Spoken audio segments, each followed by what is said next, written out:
赤勇士，不受北领张楚确定正气亦非传，方唱中。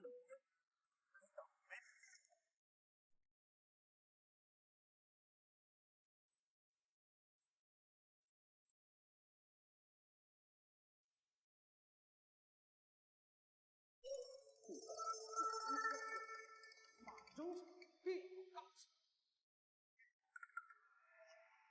枪帅气，必相信侯子公之训，至家上不以道赖天下。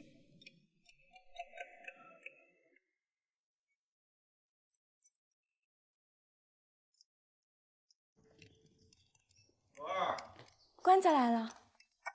何二，哎呀，口渴得紧，可有茶？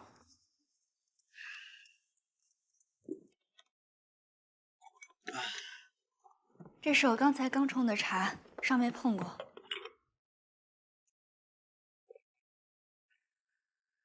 还有吗？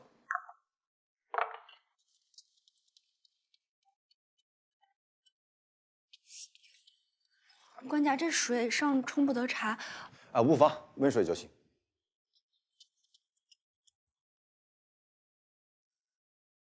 官家怎么渴成这样？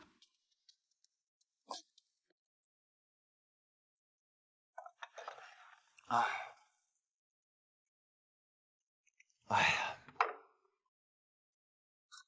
回头看了几眼料子，料子都没察觉。哎，尽人手中在，若是追问起来，他必受责罚。一点小事何必呢？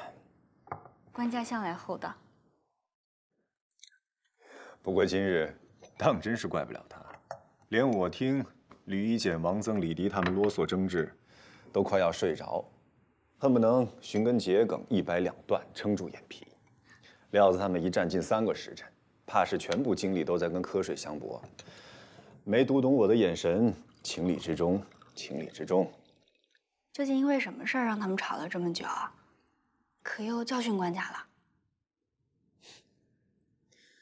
没什么大不了的，他们那么多人各有各的意见，都觉得自己最忠诚耿直，谁也说服不了谁。 那官家觉得谁对谁错呢？有时候能掰扯明白，但更多时候难论对错。但是总得让他们说啊。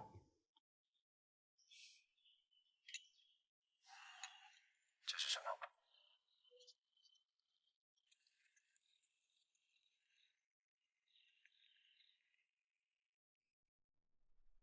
你要娶我吗？你要一辈子都跟我在一起吗？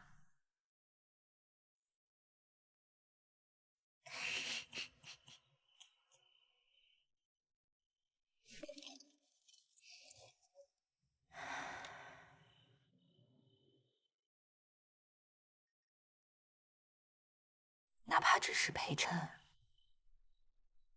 哪怕你根本不知道我是谁，只是因为家世和薛伯伯的推荐，可是我就能常常看见你了吧？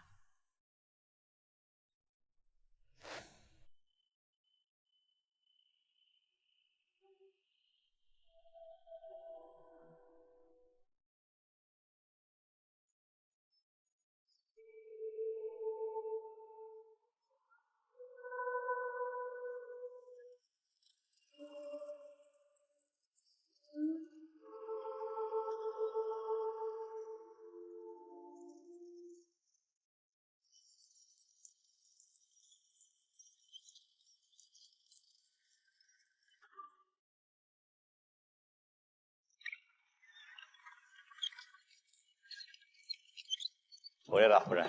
来来来，快走快走，快说说，丹儿在宫里怎么样了？哎呀，这10多天来呀，根本就没见到官家。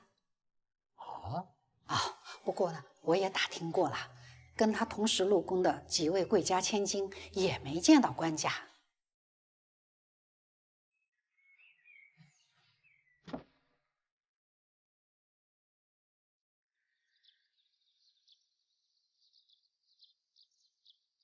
会选什么样的女人做皇后？大概是适合在这里，也能够忍受一辈子在这里的女人吧。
官家，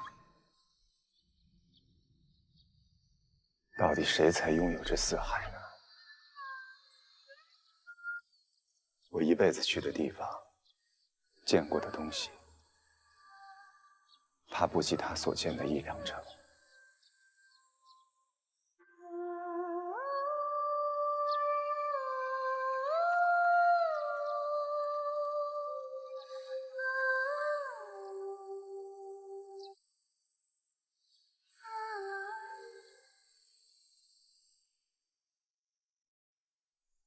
奏尚书令，配享太祖庙庭，曹彬孙女生于鼎族，教字公公，眷乃主之孙谋。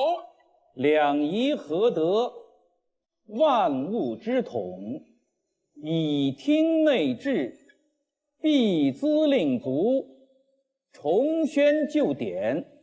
今遣使持节门下侍郎、吏部尚书同中书门下平章事昭文馆大学士吕夷简以礼问名。使者重宣中制，问臣明族，臣女丹书，臣曹启夫妇所生，先臣故尚书令，继王曹彬之孙女。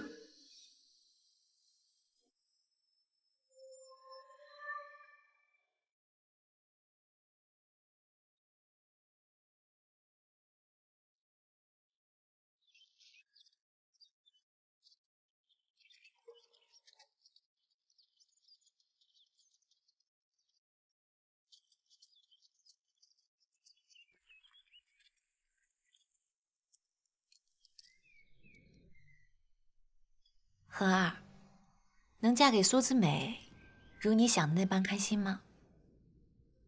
谁想着开心啊？不过是父母之命。那一切如你所想吗？自小便认识，还能有什么不同？反正就是他呗。哦，他呀，其实幼稚的紧，时常会像个小孩子，写了诗文，自己觉得好，又不大大方方的让我看，常常便不言声的放在我日常会取物的地方。我猜那必是为你写的诗。恒儿，这应是最好的姻缘。你的才是。天，你猜怎么着？得知你被招入宫，我竟觉得本该如此，并不意外。你如此好的品貌才华，这才是真真配得上你的婚姻。之前你说连宴都自己设到了，谁来娶你？你看，他以玉圭为聘，这不要来迎娶你了吗？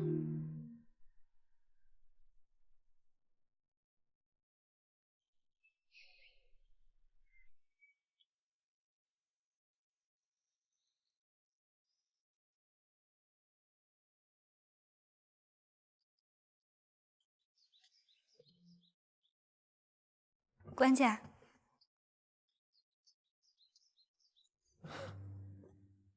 今日不过陪我吃个早膳，怎么这么用心打扮？今日是官家给皇后纳臣告期的大日子啊，臣妾们特地给官家道喜。大喜日子怎能拉他怠慢呢？臣妾祝官家和皇后娘娘珠联璧合，永结同心，早得龙子，福寿绵长。好，好，你们都很贤惠，日后辅佐中宫，必定家和睦而国运隆。今日早膳，我便以粥代酒，谢你们吉言了。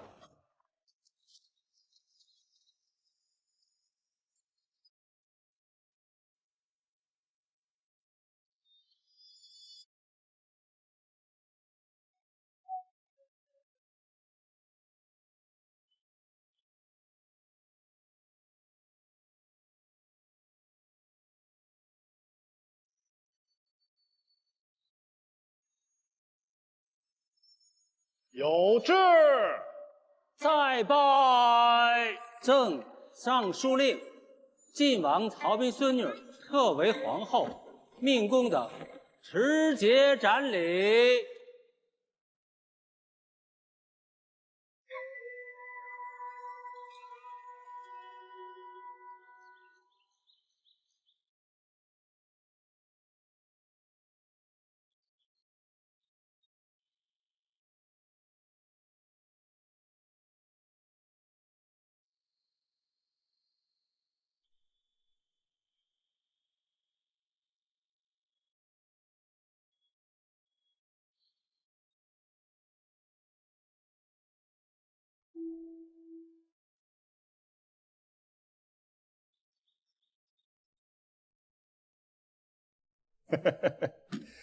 燕先生在外倒是悠然得很呐，写了不少好词。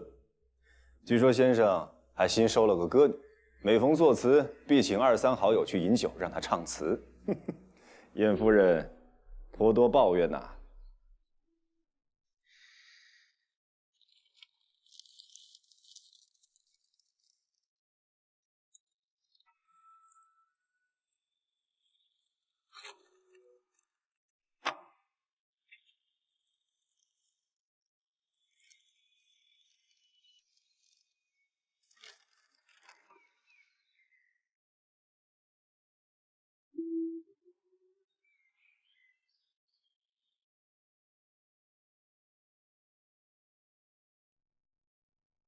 策宝使李迪，副使王随，奉旨授予皇后策宝。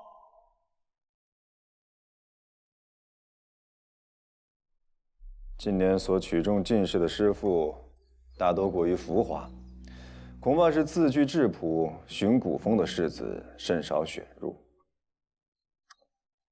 燕先生多年前便奏陈过，科举取士当改。范仲淹就此有过颇为犀利中肯的论证。我当时还未亲政，只能暗自赞同。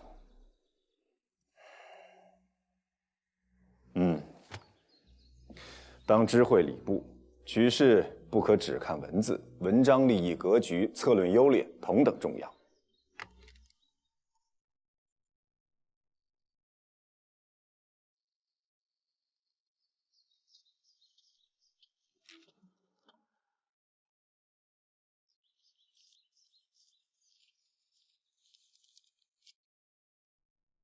策曹皇后文，为景佑元年，岁次甲戌11月丁亥朔3日己丑，皇帝若曰：天地定位。官家，时辰差不多了，得更衣了。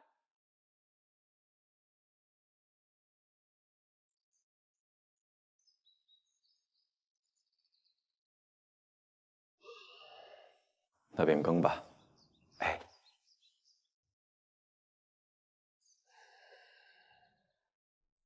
茂极优德，修乃平直，奉承宗庙，移行家国，永随吴江之旨，不其一语。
陛下得此佳偶，必正人伦，四海和乐，国祚永昌。四海和乐，国祚永昌。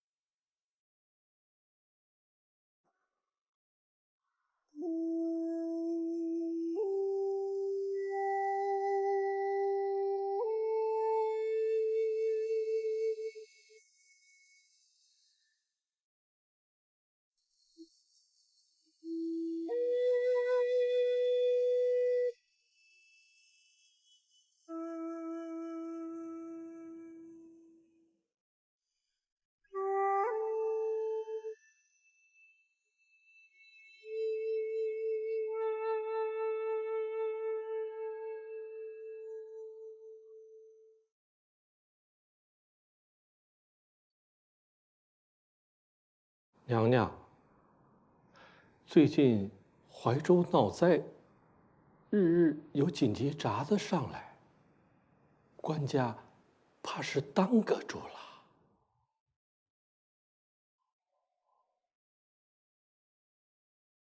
臣打发人去看看。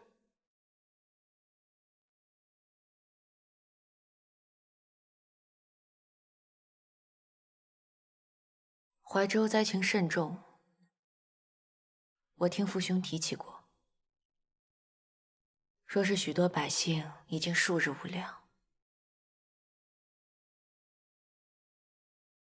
派赴怀州的范仲淹上书措辞甚急，请陛下想象，若宫中半日无粮将如何？陛下仁厚，必然心急如焚。此事是大事，不要让人打扰陛下。娘娘贤德。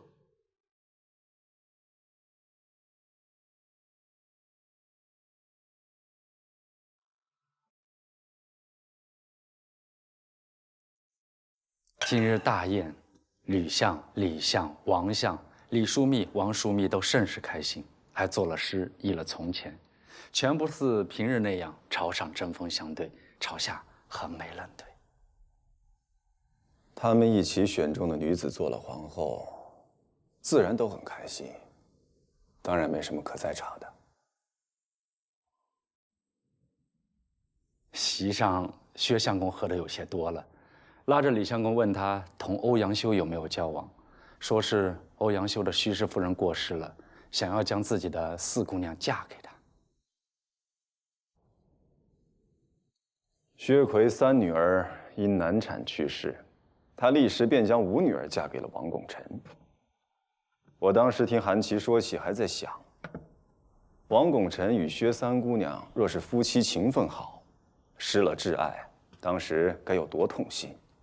怎么还会有心情再娶呢？若是情分不好，对薛家难道不会迁怒？薛相公便不怕委屈了5姑娘？如今他听说欧阳修丧妻，便立时要将4姑娘嫁给他。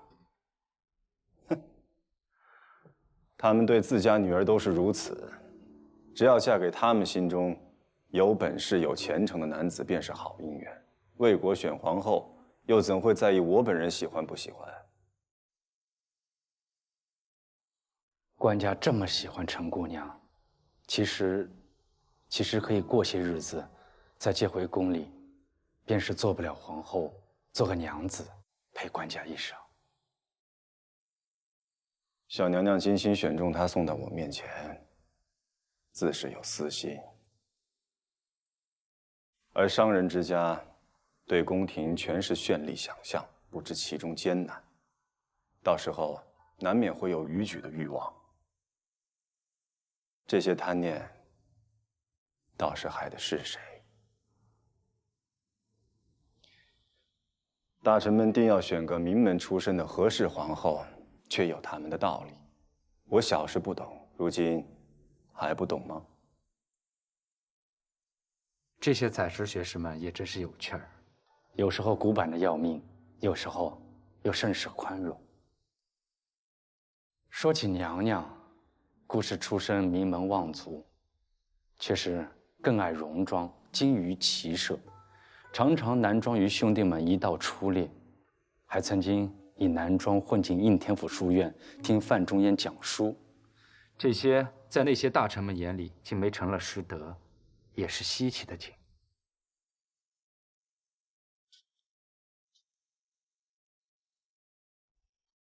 官家，臣今日也被拉着吃了2杯酒，满嘴胡言，僭越了。他们是怕我娶了我喜欢的姑娘，太爱她而已。曹氏名门出身，文武双全，但是丑名在外，让新婚夫君一见便越窗逃走，这样的皇后是万万不会使得君王从此不早朝的。其实，传闻未必是真。贵族女儿，大臣们又不可能见过真容的。她长成什么样子，我并不在乎，是美是丑也不重要。她就是大臣为国选的皇后，我是皇帝，就只能接受这个合适的皇后。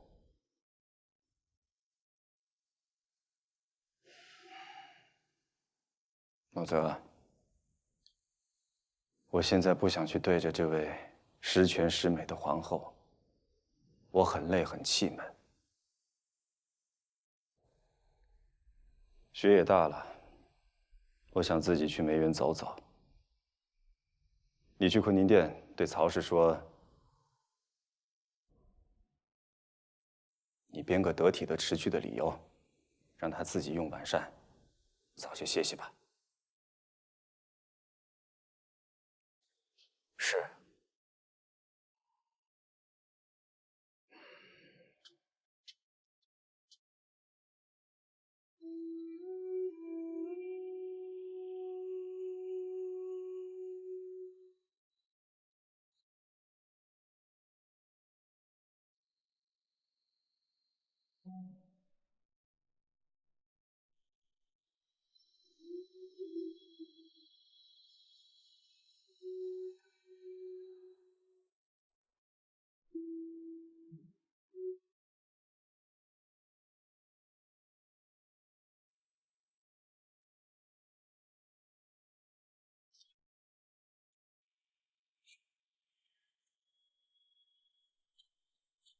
官家，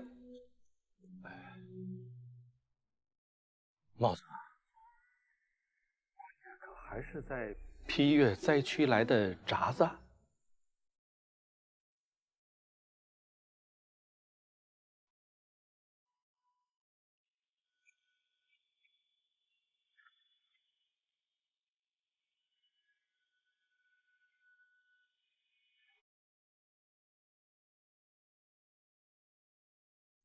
娘娘，官家一心社稷，朝务繁忙，我理会的。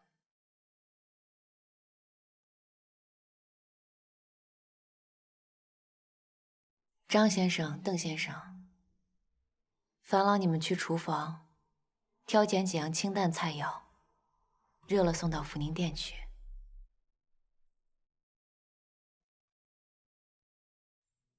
我也乏了，歇息了。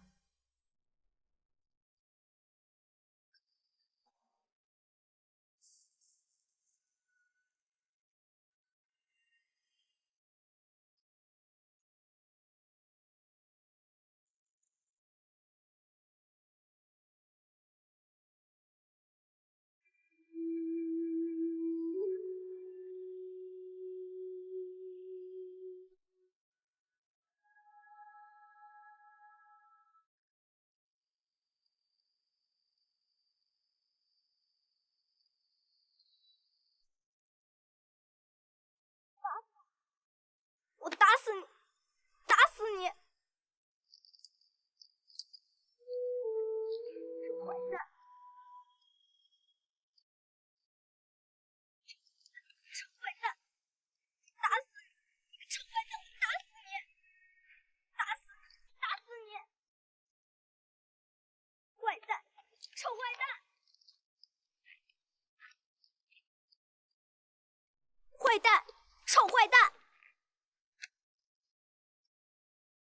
小姑娘，怎么了？他咬死了我的小白兔。我帮贾教习做了许多活，分了几箩的彩线，贾教习才给我买的小兔。它这么大，这么白，这么可爱，给它一些嫩菜叶，它就这么开心的啃啃啃。红色的眼睛，粉色的嘴唇。打死你！反正他已经活不了了，何必再折磨他呢？他咬死了我的小白兔，我当然要给我的小白兔报仇。我的小白兔这么乖，被他咬死的时候肯定疼极了。小白兔去月亮上找嫦娥做捣药的仙兔了。我的小白兔做什么去找别的女人？你们大人总是喜欢骗人，死了就是死了，不会去做神仙。我的小白兔死了，我就再也见不到它了，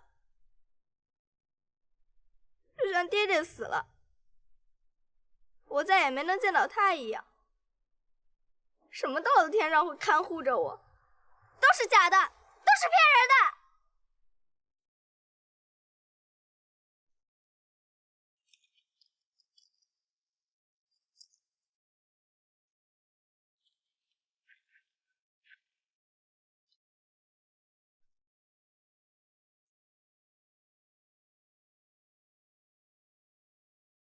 是的，亲人死了就不会活转来，说他们会看着，都是骗人的。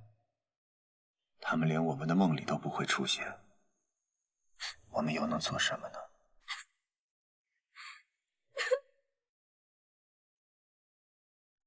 你的小白兔死了，你可以给他报仇，这也是很好的。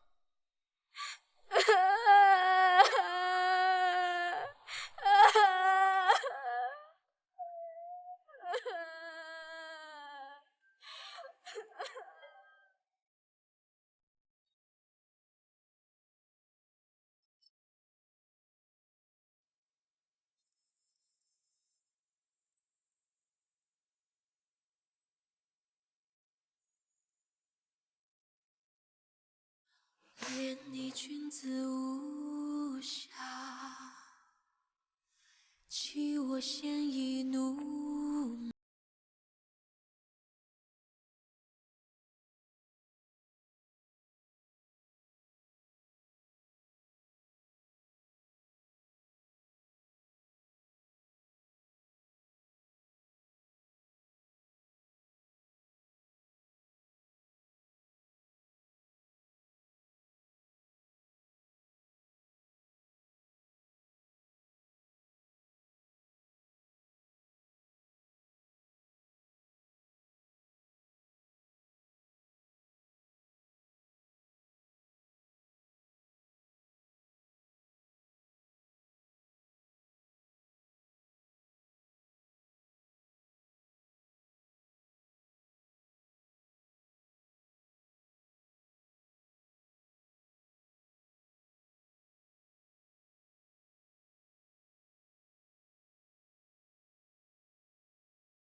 羊肉酥饼不是宫中的做法，恰是臣昨日去大相国寺集市上买来，想做今日夜宵的。若是臣没记错，从前娘娘曾说起过，天下的羊肉酥饼最好吃的就是相国寺集市上老崔糠的。当日，娘娘将这心得作为搭车回府的酬劳，送给了臣。竟然是你！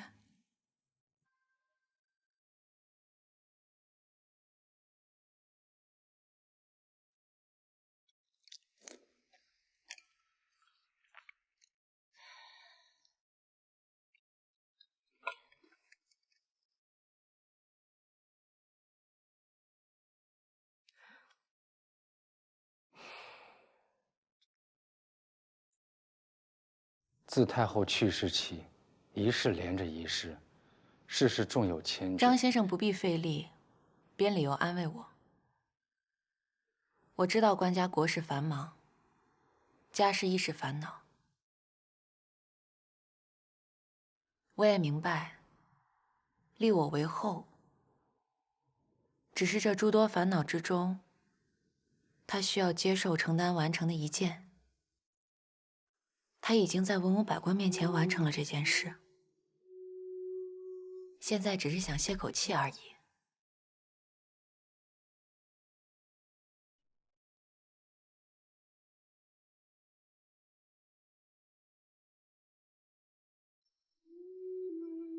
谢谢你，我最难过和最狼狈的时候，都遇见了你。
管家，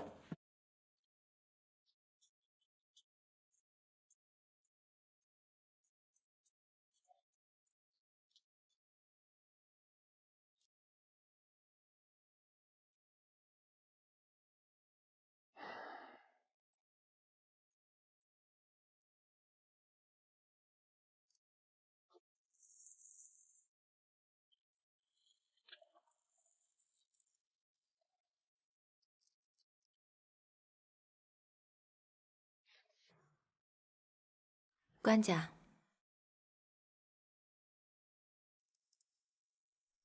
官家看了一夜的札子，一定饿了。我吩咐他们备上了清粥、卤肉干、姜丝小菜，清口暖胃。啊。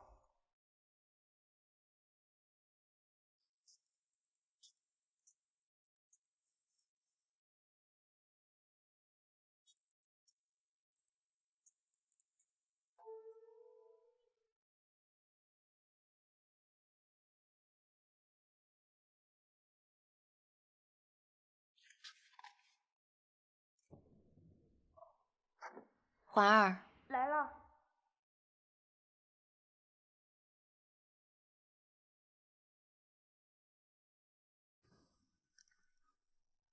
姜茶端上来吧，给官家暖暖胃。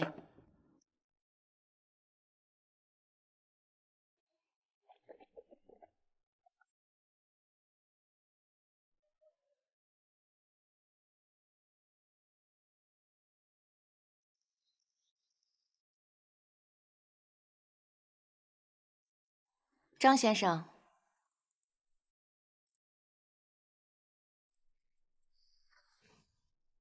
把内室的火盆搬来。昨夜下了一夜的雪，官家从福宁殿来，想必冷透了。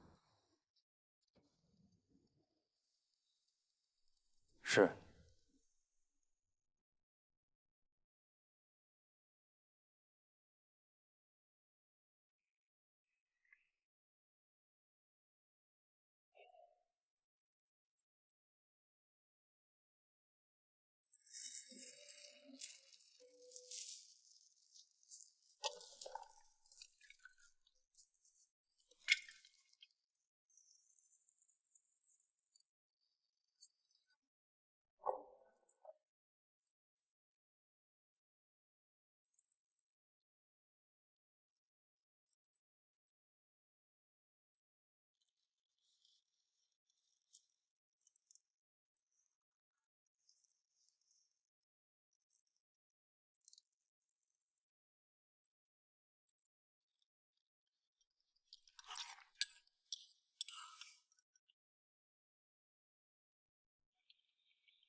这份肉脯加了细姜丝，官家可以尝尝，不知官家吃不吃得惯？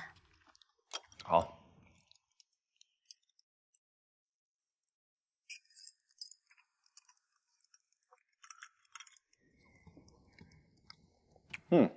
很好。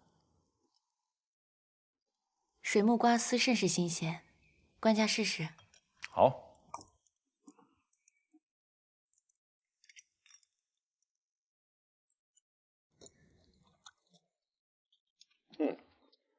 不错。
皇后，丹叔，官家有什么吩咐？我昨晚甚是对不住。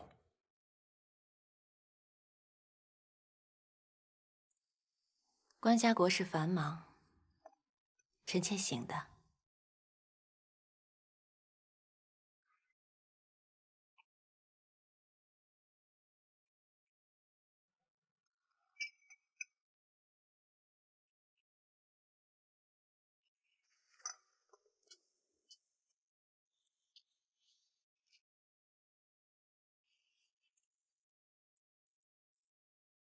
官家昨日怕是一晚都没睡，如今用了早膳，不如官家便回福宁殿去补眠。国事固然重要，官家身系社稷，龙体安康更是要紧。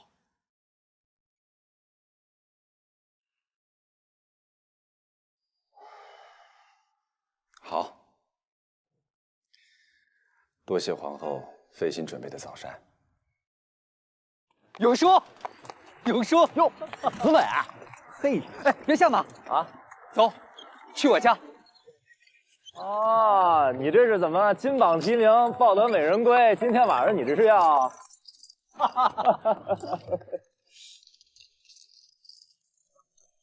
终于把永恒娶回家啊，确是我得意时。哎，有书，有人在家里亲自张罗晚宴呢，是不是？我也遣人去请了咱们相熟的好友来啊。今晚一醉方休，一醉方休。走，这。这一科的进士里有苏义简的孙儿苏顺钦，让朕眼前一亮。他少时便与穆修一起反对奇迷晦涩的文风，尚在欧阳修之前。不怕流俗耻笑，不拘形式，文字平实，又针砭时弊。朕看过不少他的好文章。这次调欧阳修进京入馆阁，苏顺钦亦中了进士，入朝为官。臣相信，他们必能引领东京文坛新风。范仲淹为废后事进谏，吕夷简坚持要将他贬黜出京，朝中不少人替他不平。可是朕看他，倒并未怨愤不平，居然写出了“潇洒桐庐郡十绝”这样旷达的好诗。潇洒桐庐郡十绝是极好，臣却更喜欢那首《贺葛洪四城接花歌》。哦。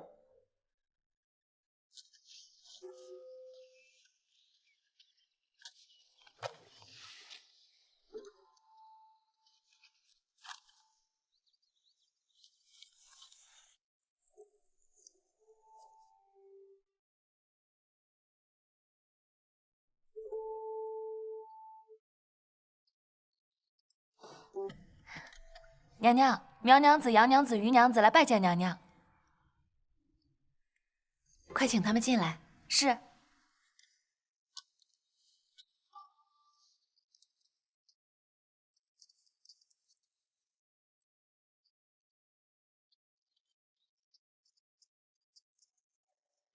奴给娘娘请安。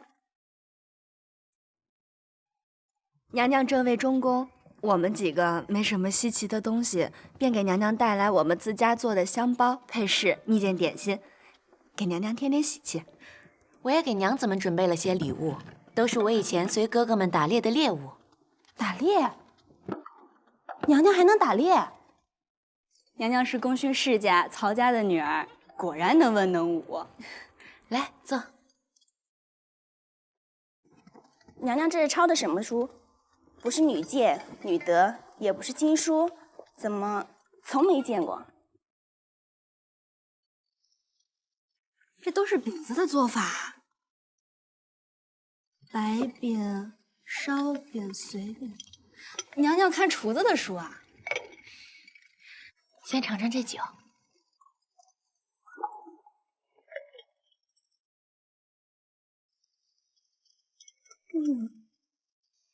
哇，真香！这便是我娘带着我们照着书里的法子酿的酒。后来我们改动方子，增进滋味。我们还从中学了晒肉脯、肉干的法子，晒干菜的法子。好一个不学而曹项羽气！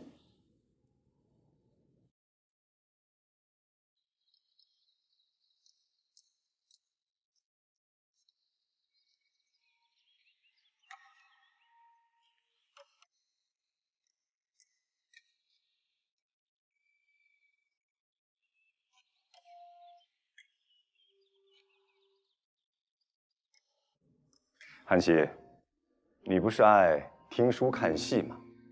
傀儡戏，你看过吗？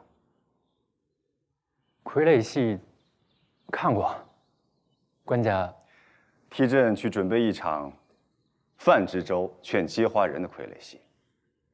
过几日，朕要请吕夷简看戏。来，这个走，来，喝的差不多了，开心。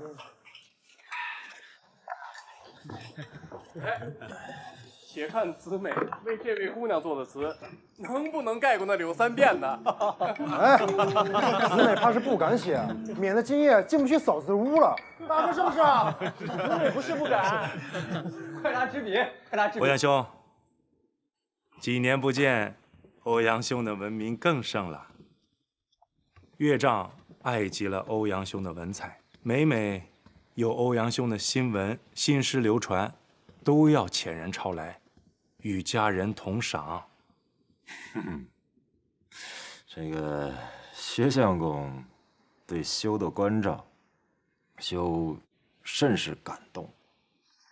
去年卓京过世，他还遣人来致哀。今年进京之前，还派人做媒，说要把四姑娘许给修。欧阳兄，意下如何？先喝一杯。哎，喝嘛。说正事儿。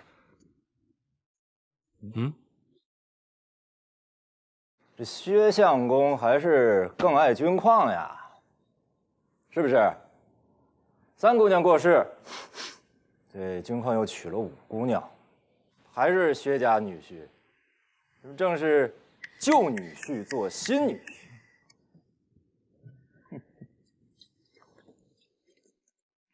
那要是修真娶了四姑娘，这以后怎么称呼军况呢？这不是大姨夫做小姨夫了吗？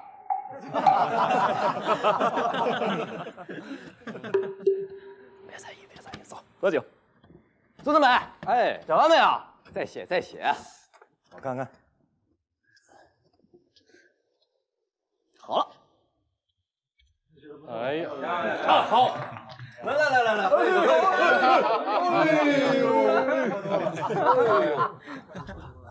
用书喝多了啊！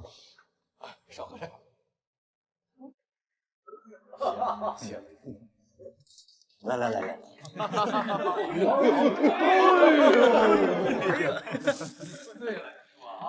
娘，我们回吧，不在这儿了。说什么呢？怎么了？他们笑我姑爷，说姑爷旧女婿变新女婿，还说大姨夫、小姨夫什么的。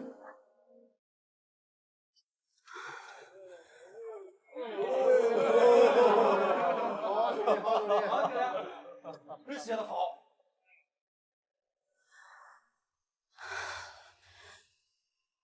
走，我们回家。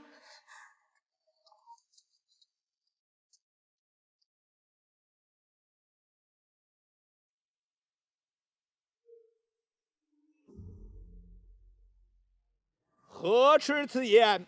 人生皆有起伏，便如你有得一时，便有了失一时。但既有获罪外放时，亦有已满召回之日。召回，怎么就不能？听这说话的声音，倒真仿佛范仲淹回来了。倒也算。同是天涯沦落人呢，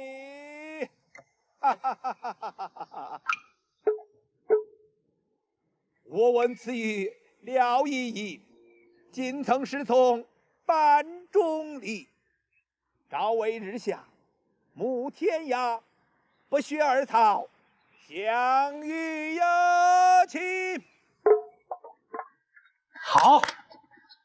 好一句不学而曹项羽气啊！人生荣辱，日复一问，悠悠天地，胡能知？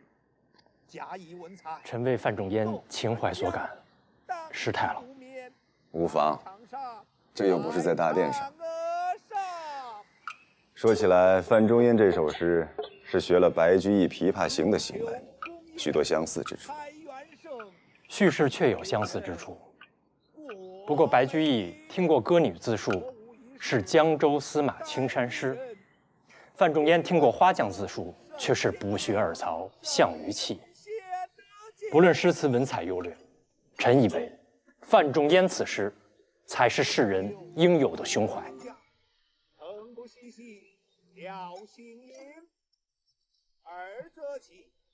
臣倒以为，倒不只是范仲淹的胸怀更开阔，志气更胜一筹。而是同为贬黜，白居易所处之时，并非圣主主政。唐宪宗虽有中庆之志，却并不能诚心纳谏。白居易心系百姓，多为民生请愿，却遭人陷害，贬出江州，心灰意冷。范仲淹虽暂时被贬，却深知陛下仁厚爱民，纳谏如流，因此对陛下、对朝廷充满信心。文卿给朕戴了一顶高帽啊，逼着朕纳谏如流啊。臣句句都是肺腑之言。我与朝臣齐拜服。一日天恩反而归。范仲淹，您立祖废后被贬，废后风波已过，如今众卿为朕选的皇后曹氏，沉稳端庄，恭谨敦厚，想来当时激烈反对废后的范仲淹、于禁，定也承认曹氏远比郭氏有国母之谊。官家说的是啊，这想必范仲淹已经知错了。范仲淹是耿直能臣，一时偏激也是心忧社稷。如今他在任上兴办学堂，治理水患，励精图治，政绩卓著。若无他过，可在适当的时候召回，以充实馆阁。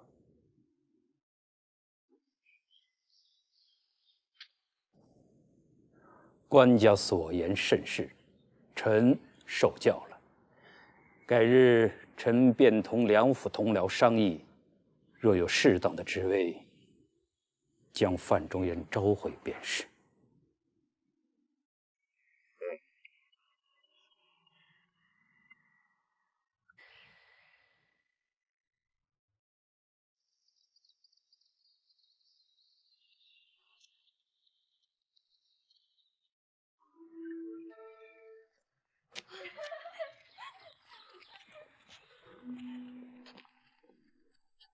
这是我从家里带来的，家里还有个更大的。这里有几对蚕儿，可以分给你们去养。宫中也是有种桑树的，从前太后娘娘被教导女眷。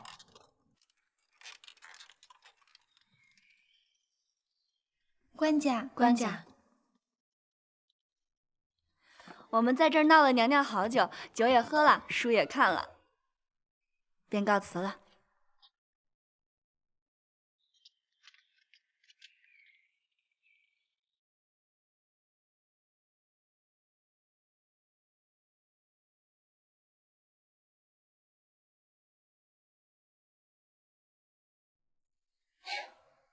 你酿的酒啊？能否请我饮一杯？幸何如之？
像《齐民要术》《黄帝内经》这样的书，对百姓而言，比《论语》《诗经》还要有用。以后要多做刊印。去年我便让三司拨款翻印了一些医书。臣妾知道。镇里人翻印医书，你怎知道？臣妾只是碰巧听哥哥说了而已。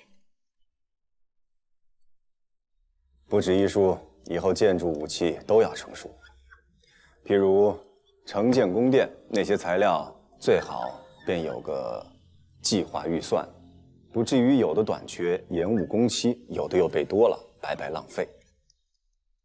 哎，丹叔，没想到你也懂些机械，还颇熟悉农耕，想来也是随父兄去过不少地方吧？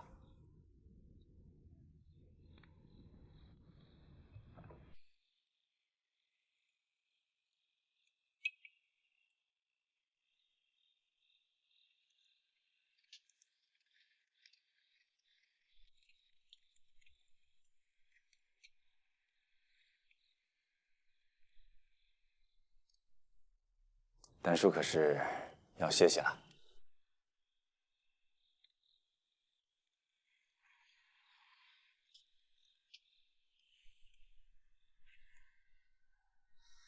官家怕也是累了。今日外头风大，我让环儿给官家拿一盏防风的灯来。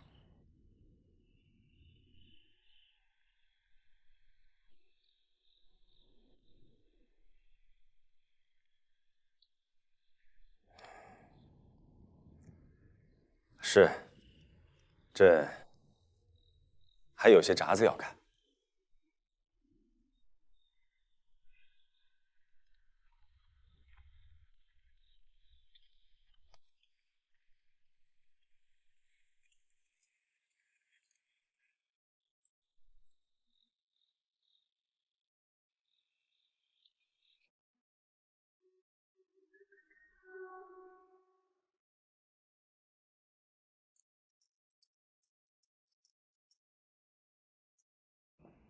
官家，你怎么过来了？廖子差人去跟我说，官家把身边的人都打发走了，连他都不让陪着。他担心是不是他伺候的不周。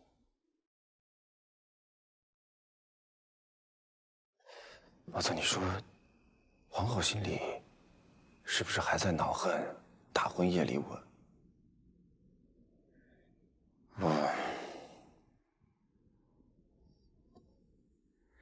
作为贤后，她该宽宏大量，无论官家做什么，都不该记恨。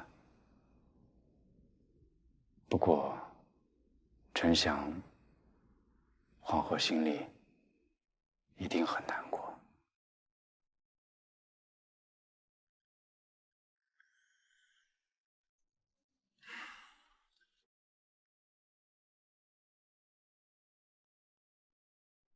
我方才在他那儿，不知不觉就聊到了晚上。到了晚上，他也没有留我的意思。官家想要留下，娘娘还能拒绝吗？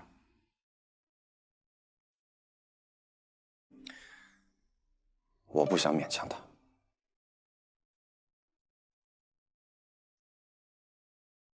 我不甘心勉强他。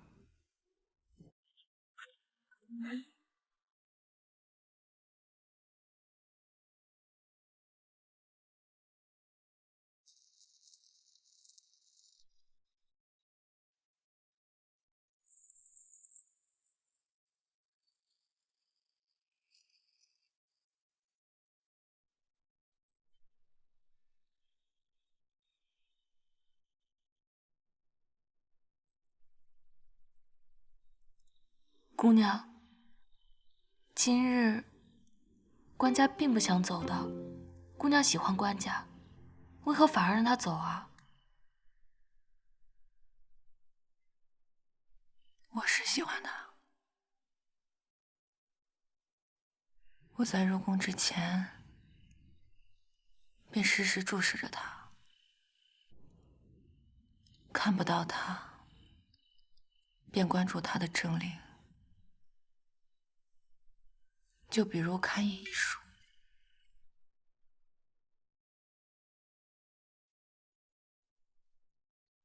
可是他不喜欢我，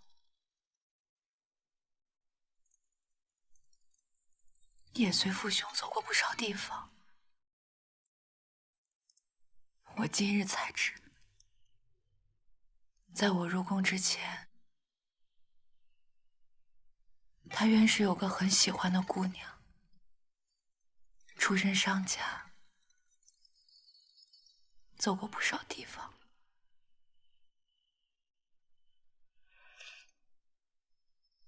姑娘，那是从前的事了。官家已经送他出宫了。那是群臣不许。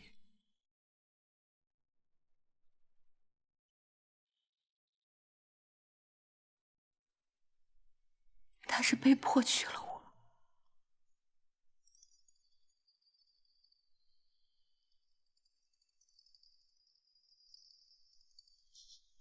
连大婚当夜他都不肯来。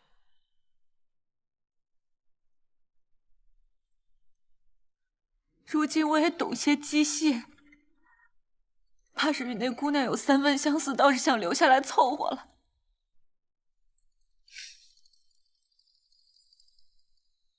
原来我这里就是他想来就来，想走就走的。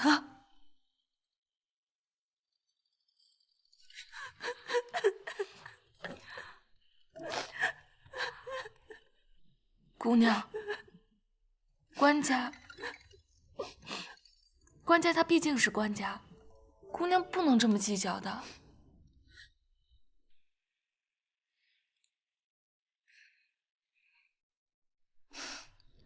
是啊，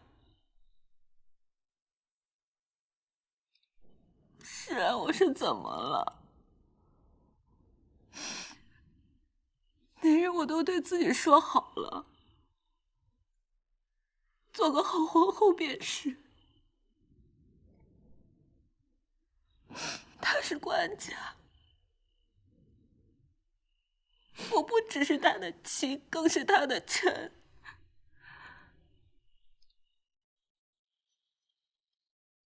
不，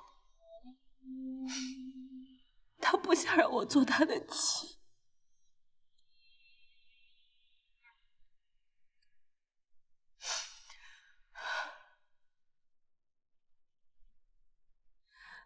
那我便好好做他的臣。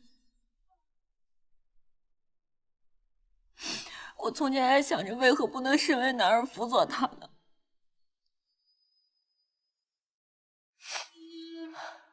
如今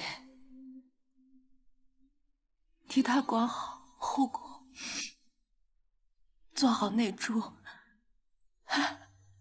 也是极好的。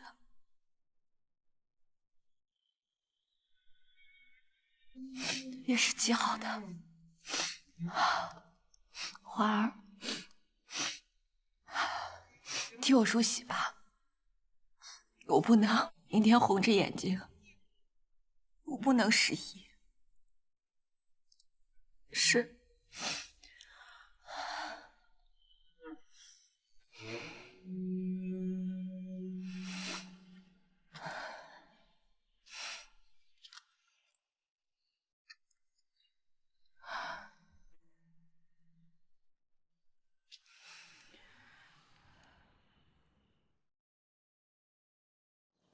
郭氏听说官家另立了皇后，撞过一次柱子，救过来之后染了风寒，却拒绝服药。您看，她毕竟是新皇后，这官家也吩咐过，衣食用度不可亏待了。这又自杀又得病的，还是得跟官家禀告吧。这是后宫事，当然要向娘娘禀告，请娘娘处置。这娘娘才入宫，而且毕竟这郭氏是先皇后，万一……你这是嫌娘娘资历不深，便要藐视中宫之权，还是你怀疑娘娘德行不够，不能秉公处置？小人不敢。好，我知道了。娘娘，静妃如此自残，是未得官家注意，官家心软。当时静妃做出那样大逆不道之事，官家废后时候仍然伤感，还叮嘱张茂泽照应静妃衣食住用不可亏待。静妃如今大胆胡闹，想必是要让官家怜悯，念及旧情啊。据吾所知，静妃因无子而自请入道观修行，因此废除后位，降为静妃。是谁说她曾做了大逆不道之事？是官家，可有诏书为证？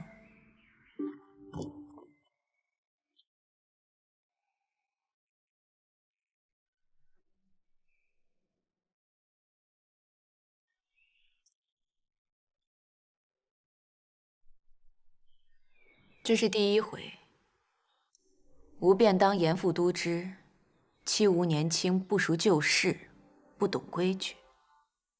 今日吾在这里清清楚楚说，在吾面前讲任何人是非，都须有证据。若无根无据议论他人，尤其以下论上，吾绝不会纵容的。臣不敢，臣再不敢了。你下去吧。此事，吾自会与官家商量如何处置。是。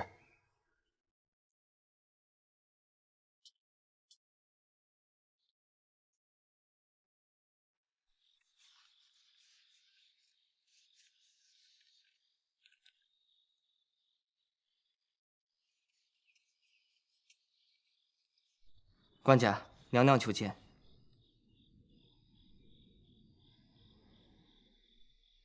快请皇后进来。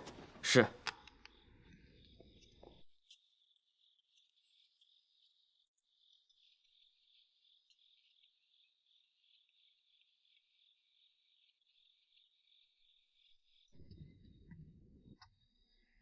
官家，今日是什么好日子啊？皇后入宫快1年了，第一次来福宁殿。将西域进贡的葡萄美酒取来。是。臣妾今日来，是为了静妃。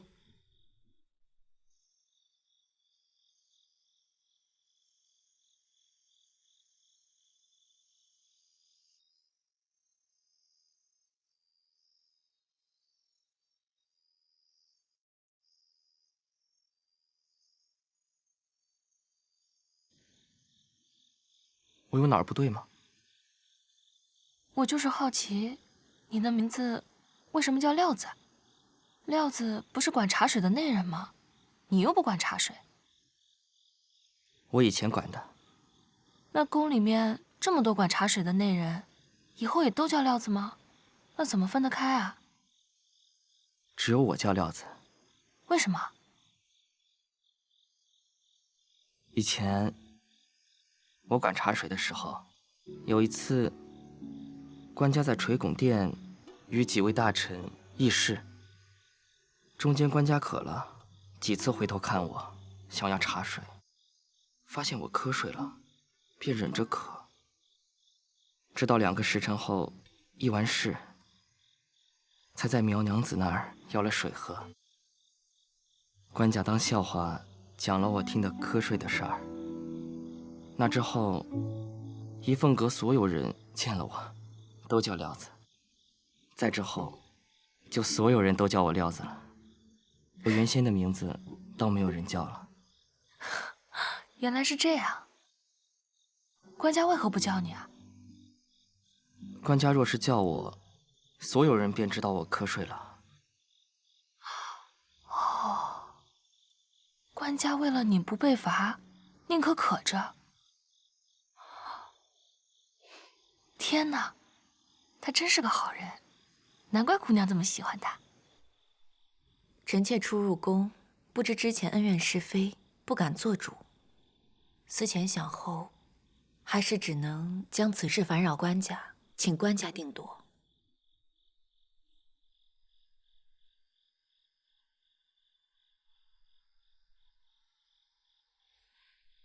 此事，我须得向皇后赔个罪。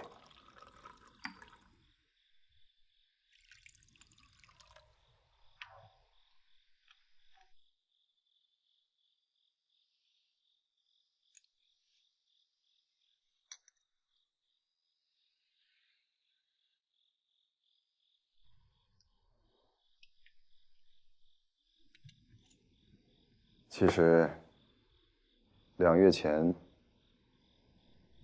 我听说郭氏日日哀哭，曾经心软，让茂泽去看过他，想私下接他回宫。前皇后虽已不居中宫之位，却也还是静妃。臣妾所知，出宫修行是她自己想要静心、自愿之举。如今既不开心，官家也愿意接她回来，是顺理成章之事。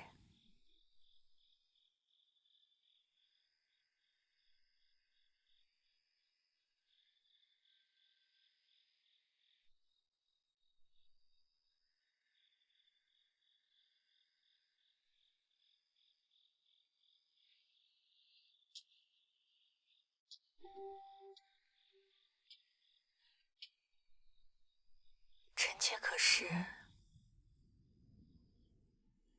说错了什么？皇后，你真这么想？同是奉旨入宫，同是奉旨为后，臣妾同情他。什么？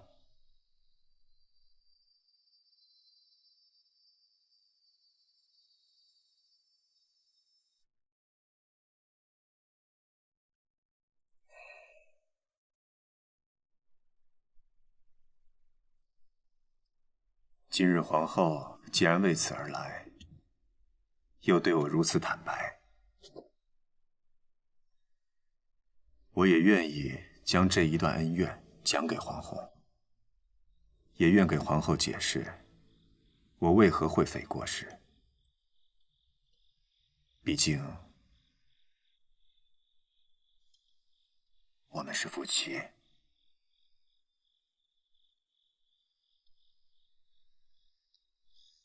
官家一直都是这样，特别温和，对我们也是极好的，从来没有见过他因为伺候不周责罚过谁。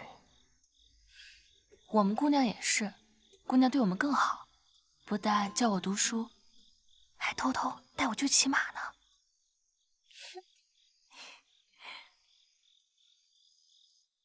所以，郭氏是绝不可能做好一个皇后的。废郭氏我不后悔，但是她生性憨直，从无害人之心。若说错，只是错入了宫廷。所以，我不忍她落得如此下场，孤苦凄凉后半生。官家说的极是，臣妾也认为该将她接回宫中。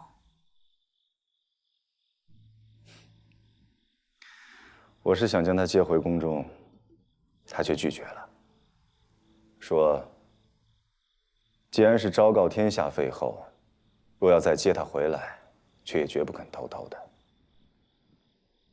偷偷摸摸回来，无名无分，在后宫众娘子之中，如何自处？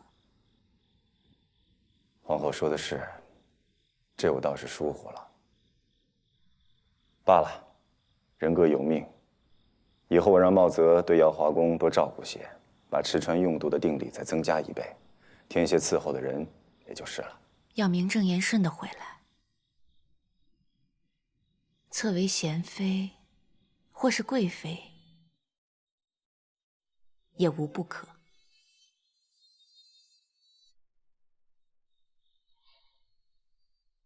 臣妾知道，郭氏回宫册为妃子，在臣妾之下，但是她又是前皇后，性格刚硬又要强，这关系并不好处。不过，身为皇后，这一辈子便要处理许多难事，也不多这一件。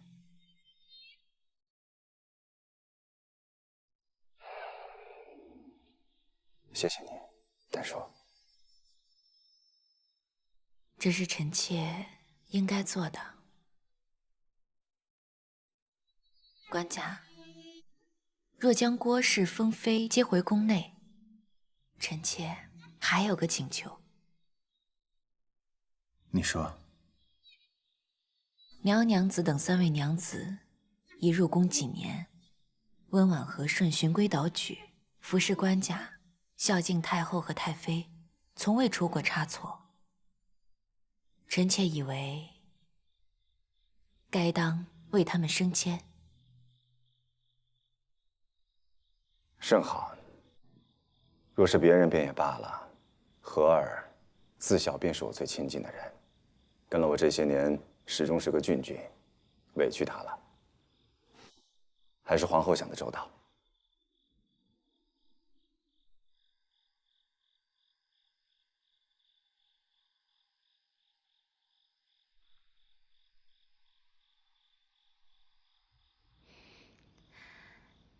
臣妾今日来，便是这2件事。官家忙于公务，臣妾这就告退了。谢谢官家的葡萄美酒，改日臣妾新酿的墨药好了，再邀官家共饮。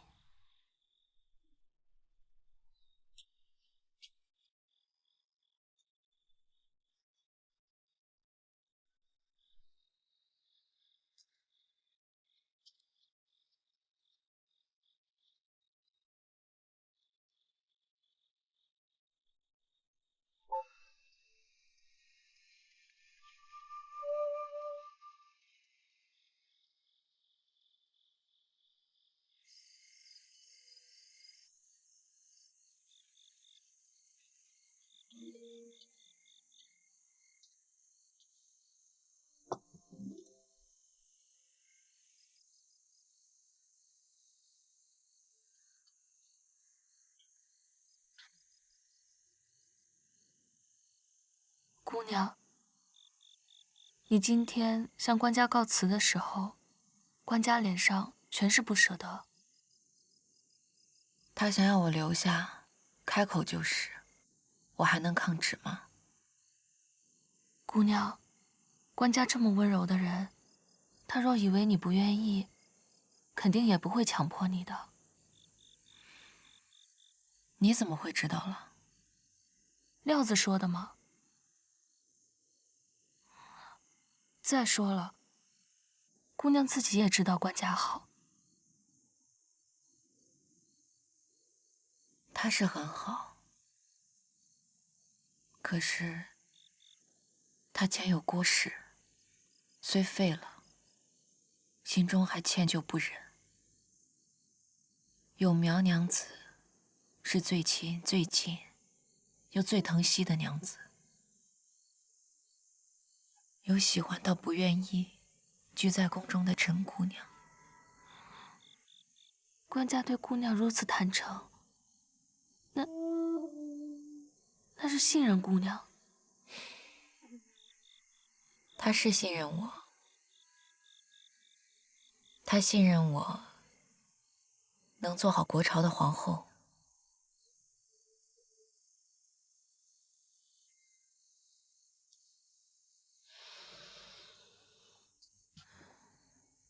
总之，我如今是皇后，不再是曹家的姑娘，不能任性，否则和郭氏有何区别？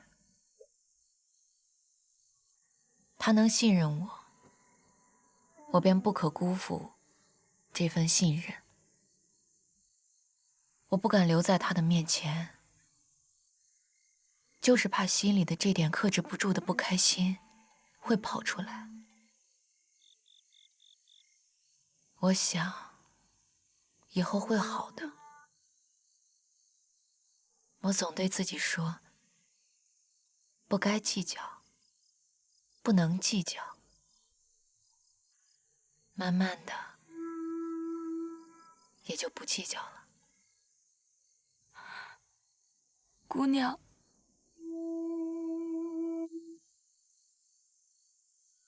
过几日，官家便要去南郊治斋，许多事情需要准备。